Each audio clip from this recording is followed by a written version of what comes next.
आज कृषी विभागाची खरीप हंगामाच्या एकूणच आढावा घेण्याच्या संदर्भातली बैठक कृषी विभाग मंत्रालयामध्ये माझ्या दालनामध्ये या ठिकाणी झाली आणि आज या बैठकीमध्ये या खरीप हंगामामध्ये एकूण जे काही क्षेत्र मागच्या वेळेसपेक्षा 1,10,000 हेक्टर क्षेत्र वाढ झालेली आहे। एकूणच यावेळेसचा पावसाचा अंदाज सुद्धा 106% जास्त पाऊस पडेल असं आहे। म्हणजे साधारणतः अल नानोचा मागच्या वर्षी जो काय परिणाम दुष्काळाचा झाला तो परिणाम यावर्षी दिसून येत नाही।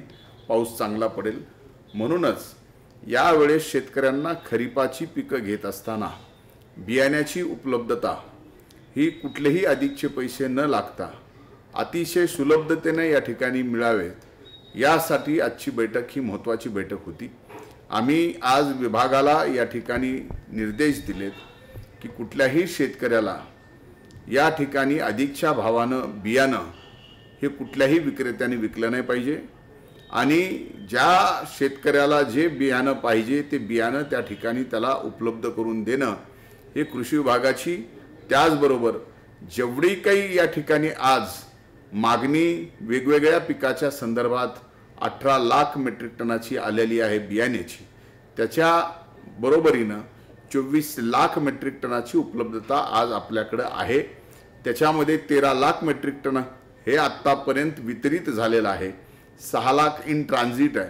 त्यामुळं कुठल्याही बियाण्याची कमतरता या ठिकाणी महाराष्ट्राच्या शेतकऱ्यांना पडणार नाही याची जबाबदारी कृषी विभागाने घेतलेली आहे। याचबरोबर एक नवीन आम्ही योजना व्हॉट्सअपच्या द्वारे तक्रारी घेण्याची सुद्धा आजच्या बैठकीमध्ये ठरवली। एक व्हॉट्सअप नंबर आम्ही लवकरच या ठिकाणी जाहीर करू।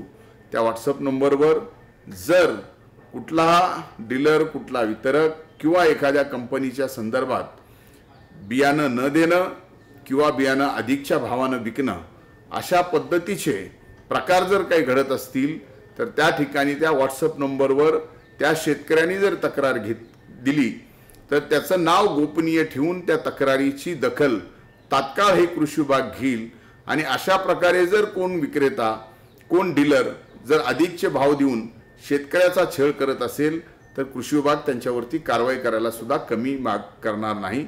आणि त्याचबरोबर ज्या काही शासकीय पातळीवरून कापूस सोयाबीन, मुख्यमंत्री कापूस सोयाबीन योजना असेल, केंद्र सरकारची बियाणं देण्याच्या संदर्भातली योजना असेल, या योजनेमधून ज्या शेतकऱ्यांना फक्त 40 रुपयामध्ये या ठिकाणी बियाणं मिळणार आहे अशा शेतकऱ्यांची जी संख्या आहे त्या शेतकऱ्यांना सुद्धा बियाणं देण्याच्या संदर्भात तालुका कृषी अधिकाऱ्याच्या उपस्थितीमध्येच त्या बियाणाचं लॉटरी पद्धतीनं काढून त्या ठिकाणी बियाणे दिलं गेलं पाहिजे याच्या संदर्भातही आदेश दिलेत।